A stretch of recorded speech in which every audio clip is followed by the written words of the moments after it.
welcome to another Ross Perry Productions video. Now I'm standing here with my 2015 MV Agusta F3. This is the 800 model, and unfortunately come out of work the other day, got a puncture in the rear tyre. You can't see it now because it is holding overnight, but it does tend to go down in about 24 hours. We're just going to make a quick video and show you how to remove and replace the rear wheel. Let's get started. As you can see, I've laid out all of the tools we're going to be using today to remove the rear wheel. Obviously I've got a paddock stand as well, which I'll show you in a second. Now I don't have a standard exhaust on the bike, so I have an SC Project Race exhaust, and I'm going to need to take that off before I take the wheel off. To do that I need a 6mm Allen key and a 13mm spanner. We do need our 55mm special pentagon tool to get the hub nut off, an extension bar for when I actually torque it up, a breaker bar to take it off, and our torque wrench to put it back on. As I mentioned, I need to take my exhaust off. As you can see, it covers quite a lot of the wheel, and it's going to make it a bit easier to actually take the wheel off. So to do that, I just need to undo one 6mm Allen key,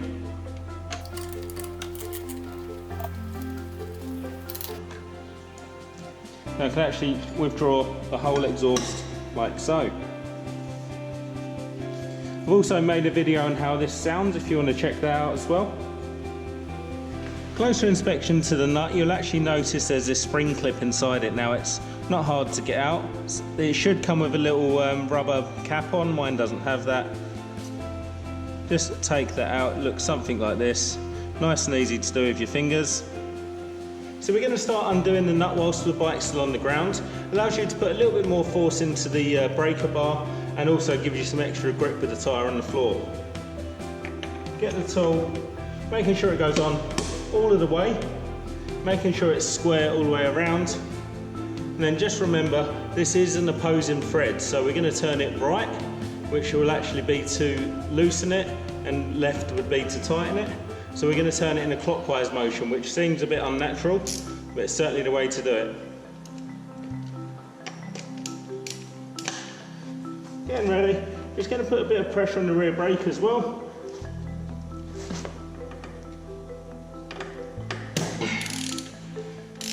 Don't take it all the way off just yet. We're going to actually put the bike now up on the paddock stand.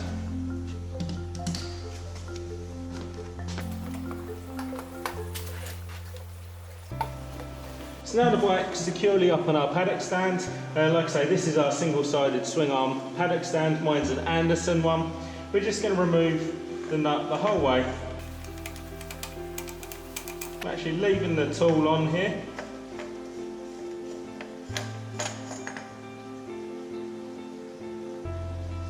Now you can easily remove the wheel. So what you'll notice is actually locating holes for the hub, and that's how the bike is driven. Hello guys, welcome back. Now I've been and got my tyre repaired. I wouldn't normally like to get my tyre repaired like this, especially not on this type of bike. I'd normally just replace the tyre, but where I keep parking at work, I keep getting punctures on various bikes and cars. So just while I'm working there, using it for work, not doing track days, I've had it plugged. So that's what that looks like there. Right in the middle, so usually if it's on the side you wouldn't want to do it. But there you go, that'll get me by until I do a new track day and get my tyre replaced. So we're just going to go ahead and put the tyre back on, or the wheel back on I should say. So remove your hub nut if you put it on like I have. Take that off, line your wheel up, making sure the lugs are lined up and get that all the way on. Now I'd like to get mine on by finger tight first, just remembering it's an opposing thread.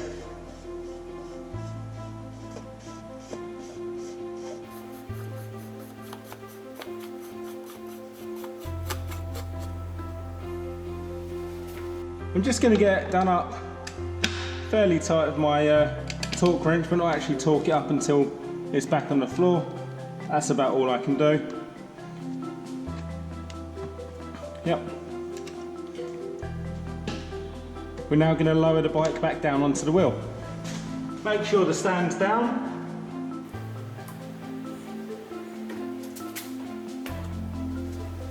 Now, unlike when we undone the rear wheel, we're going to need a torque wrench to do it up. Now, whilst mine does go up to 220 Newton meters, it doesn't in anti-clockwise direction, only in clockwise.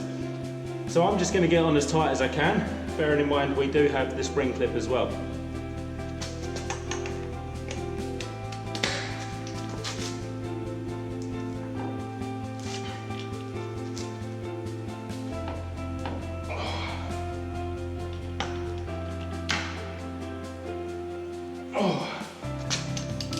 There you go. Now I'm just going to use something with a rubber handle to get the tool off. Slide it into the shaft, like so. Then what we're going to do is look for one of the holes that lines up from below for our split pin.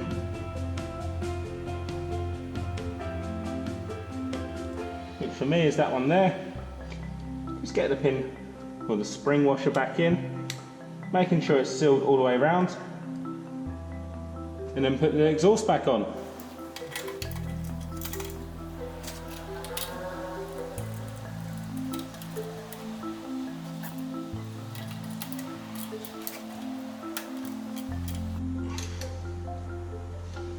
Just bear in mind with the standard exhaust you might not need to take that off. I'll leave that for you to try.